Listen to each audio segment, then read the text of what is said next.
Salut tout le monde, aujourd'hui on se retrouve pour la 15e capsule littéraire déjà.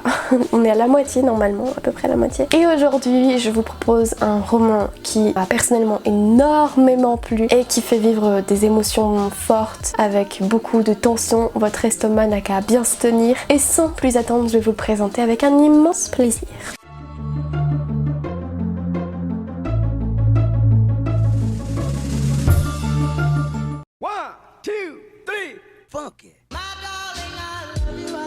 Je vais donc vous parler de Deux sœurs de David Fonkinos, je ne sais vraiment pas comment on lit, je suis désolée. Dans cette histoire, on va suivre le personnage de Mathilde, qui est donc une jeune femme, elle a à peu près une trentaine d'années, et elle vit en couple avec un certain Étienne. Mathilde et Étienne ont vraiment une relation qui est plutôt fusionnelle, ils ont notamment fait un voyage il y a peu. Étienne lui a parlé de sa volonté de concrétiser davantage leur relation, donc par la création d'une famille, sauf qu'au moment où il retourne en France, les choses s'avèrent plus compliquées, puisque Étienne semble beaucoup plus distant et au bout d'un certain temps il finit par avouer à Mathilde qu'il a revu son ex et qu'il s'est passé quelque chose entre eux, qu'il y a eu un petit truc qui a fait qu'Étienne ne se sent plus de continuer avec Mathilde. Mathilde est toute chamboulée et alors qu'elle adore son métier, qu'elle adore ses élèves, qu'elle leur enseigne donc des œuvres de Flaubert et notamment je crois l'éducation sentimentale, elle perd malheureusement les pédales au point de gifler un élève et forcément ça va entraîner une exclusion temporaire de son travail et donc elle a tout perdu en très peu de temps quoi, tout simplement. Elle se laisse aller, elle n'arrive pas à se relever non de tous ses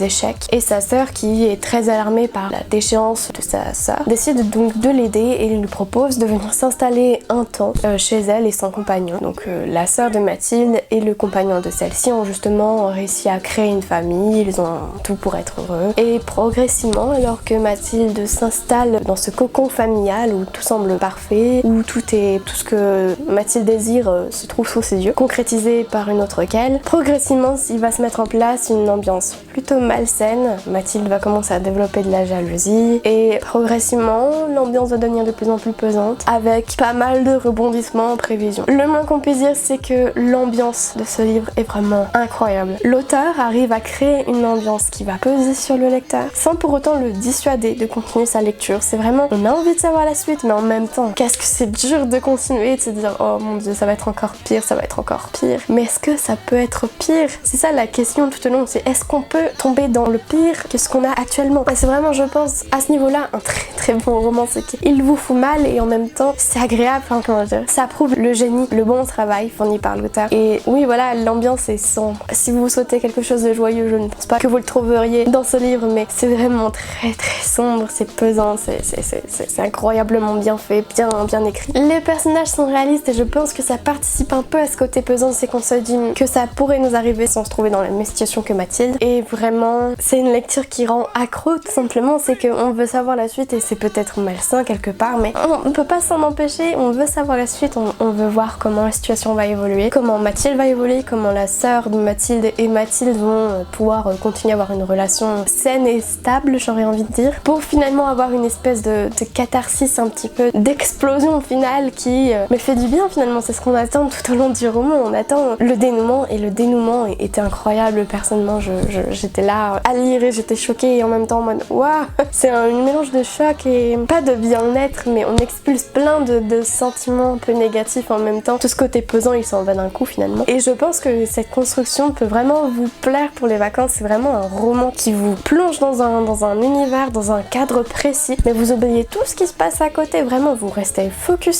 sur votre lecture et vous passez un moment incroyable avec des personnages qui sont réalistes, auxquels vous avez envie de croire, auxquels vous pouvez vous identifier parce qu'on a tous eu à un moment donné dans nos vies un échec quelque part. Et voilà, on se projette dans la situation de Mathilde, on se demande comment on pourrait réagir nous. Je pense vraiment que c'est un très bon roman pour les vacances qui vous plonge dans une ambiance particulière et qui vous permettra de vous évader un temps, de vous faire vivre plein d'émotions, même si c'est parfois des émotions qui peuvent être négatives. Comme je vous le disais, le dénouement est incroyable et finalement permet d'expulser toutes ces émotions négatives. Donc vraiment je pense que c'est un très bon roman pour ces vacances et je vous encourage vivement à le lire parce que personnellement ça a été vraiment un coup de cœur, oui voilà, un coup de cœur dans cette année 2021. Sur ce, moi je vais stopper cette capsule littéraire parce que sinon je vais parler trop longtemps de ce livre que j'adore et je vous encourage vivement à vous le procurer, donc que ce soit en bibliothèque ou en librairie indépendante, voire dans des librairies de livres d'occasion si vous le souhaitez. Mais vraiment c'est un très bon roman qui personnellement a été un coup de cœur comme je le disais et qui peut être un excellent compagnon pour vos vacances. Évidemment n'hésitez pas à laisser un like, un commentaire, voire même à partager la vidéo si vous le souhaitez, histoire de me soutenir. Et moi je vous dis à très bientôt pour de prochaines capsules. Salut! Dream of